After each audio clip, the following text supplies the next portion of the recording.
μία βολίδα των 0,50 ή των 12,7 χιλιοστών αρκεί να περάσει στο 1 μέτρο δίπλα από άνθρωπο για να διαμελήσει μέρος του σώματός του.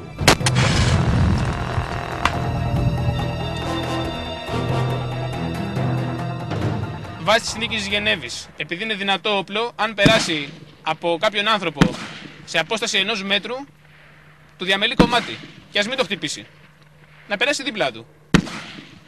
Βάσει αυτής της συνθήκης δεν είναι για προσωπικό, είναι περισσότερο κατά διαρματικών. Θεωρείται ένα ιδιαίτερο όπλο και χρησιμοποιείται από τους ελεύθερους σκοπευτές ειδικών επιχειρήσεων, οι οποίοι δρούν σε ζευγάρια, σκοπευτής και παρατηρητής. Στόχος ώρα 12. Απόσταση 1400 μέτρα.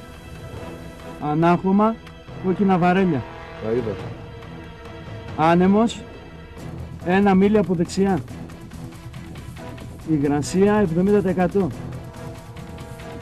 Όταν είσαι έτοιμος, φυρ. Έχω μπει στα 1400, είμαι έτοιμος.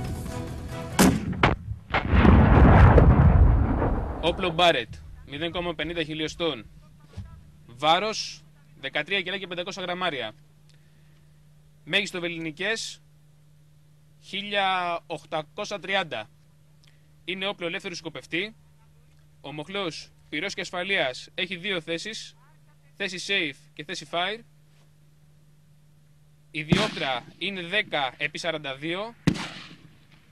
Έχει κομβίο εστίασης, κομβίο ρύθμιση καταδιεύθυνσης και καθύψος.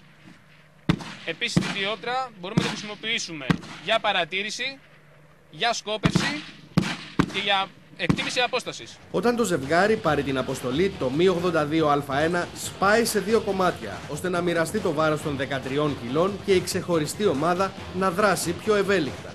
Είναι αξιόπιστο όπλο, απλά πρέπει να έχεις πάρει την κατάλληλη θέση μάχης, ο ελεύθερος σκοπευτής πρέπει να έχει πάρει την κατάλληλη θέση μάχης, ώστε να μην γίνει αντιληπτός. Άμα δεν έχεις κρυφτεί καλά, δεν έχεις πάρει σωστή θέση μάχης, φαίνεσαι με αυτό το όπλο. Όταν βάλεις, όταν πυροδοτήσεις το όπλο, φαίνεσαι.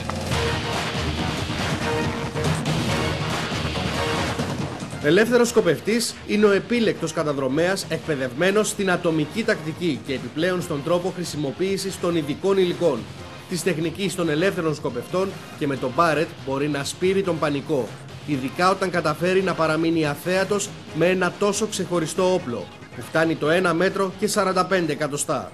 Πρέπει να είναι άνετος, πρέπει να έχει κάνει σωστή εκτίμηση απόστασης, εναλλακτικό δρομολόγιο διαφυγής, να έχει καλή κάλυψη, καλή απόκρυψη, για να μην γίνεται αντιληπτός, πρέπει να έχει δίπλα του πολύ καλό παρατηρητή,